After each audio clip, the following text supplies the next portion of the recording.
Ainda dentro desse contexto, né, de trabalho em equipe, eu acho que essa pergunta é até um pouco mais, talvez, complicada, né, de responder, porque ela leva a gente para um contexto de erro, né?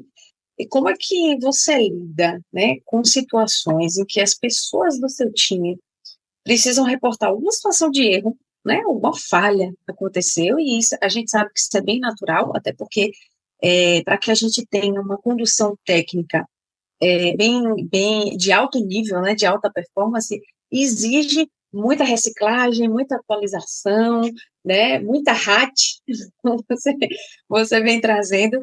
E quais são as suas orientações para um liderado quando isso acontece? Como tem que ser a abordagem dele? Como ele tem que se posicionar? E aí eu queria que você trouxesse, assim, a perspectiva time, né?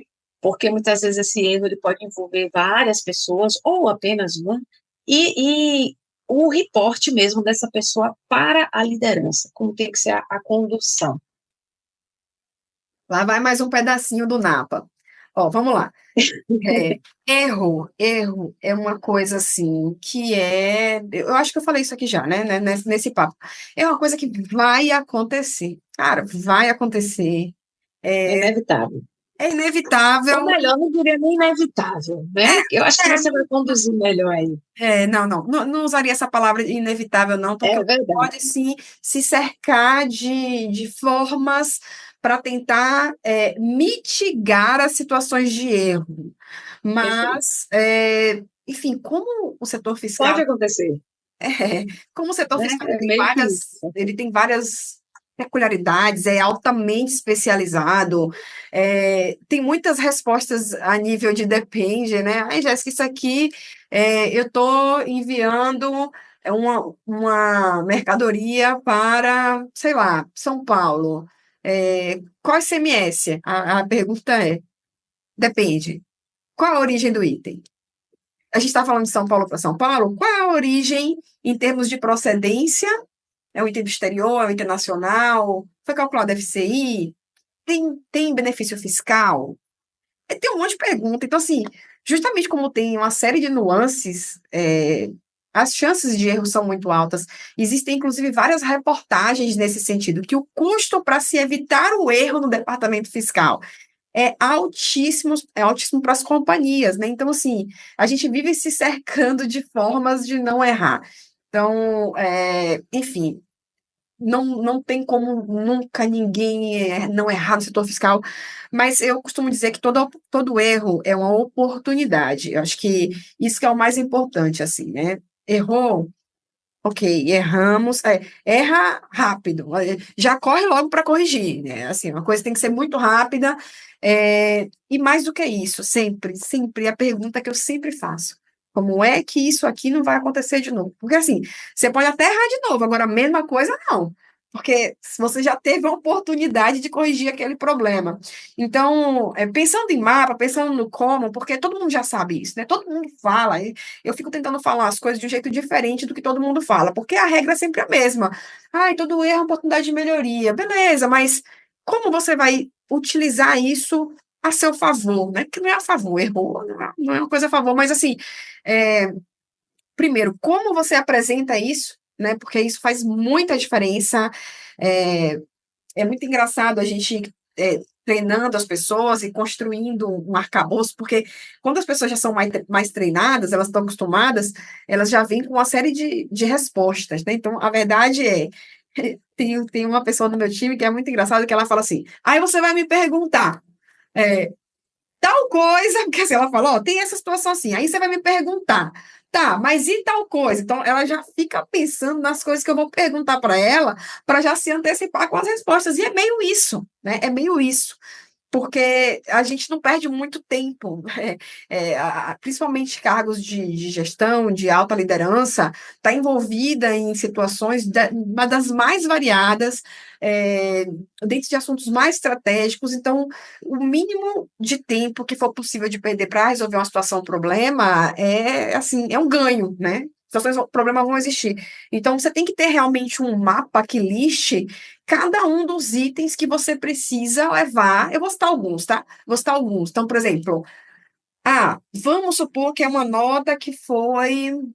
Vamos falar uma coisa assim mais simples. Eu tinha uma nota que era para ser lançada com retenção de imposto de renda e foi lançada sem retenção de imposto de renda. Aí, ok. Primeiro, de quanto a gente está falando? É de qual competência? O período já está fechado? Já pagamos o tributo? Estou falando algumas coisas aqui, tá? Cada situação vai trazer a sua peculiaridade. Mas existem perguntas mais macro que vão se aplicar para todas as situações. Quais são os departamentos? Olha, essa é importante, anota aí. Anota, porque essa é importante. Quais são os setores que são impactados por esse problema? Isso é Caneta na mão. muito importante, porque assim, é, você eventualmente vai ter que alinhar com esse outro departamento também, porque às vezes você vai fazer uma mexida aqui que vai impactar lá. Esse conceito hoje das empresas de RP é um conceito muito macro, né? Você mexe num lugar e aí reflete no outro, do outro time. Daqui a pouco a pessoa está lá pensando no contábil, tentando conciliar a conta. Nossa, não bate de jeito nenhum, mas é porque você não avisou ela que tinha que refazer o lançamento, mudando o valor da retenção, porque você não tinha considerado e agora tem. Então, assim, quais são os setores que são impactados?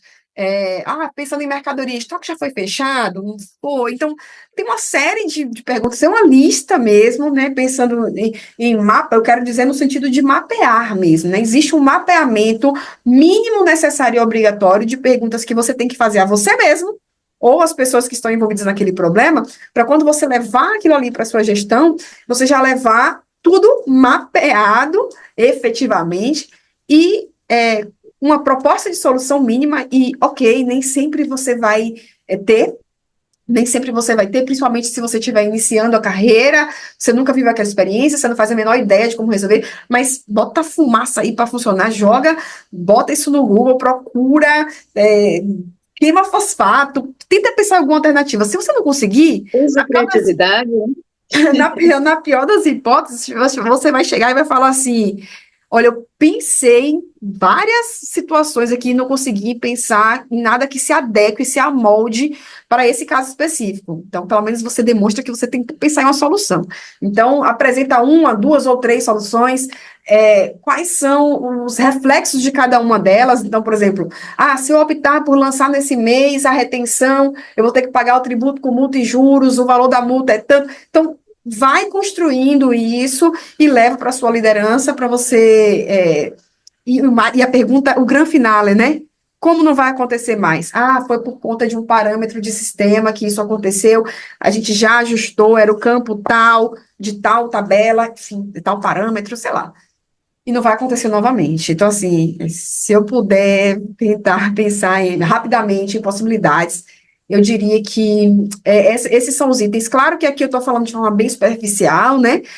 A gente, dentro do treinamento, a gente adentra em cada um desses pontos com exemplos práticos, mas aqui não, é impossível eu conseguir entrar nesse nível de detalhe, mas basicamente é isso. Se antecipe eventuais perguntas, traga tudo mapeado com proposta de solução, impacto de cada uma delas e, mais do que isso, o mais importante de tudo, como não vai acontecer de novo.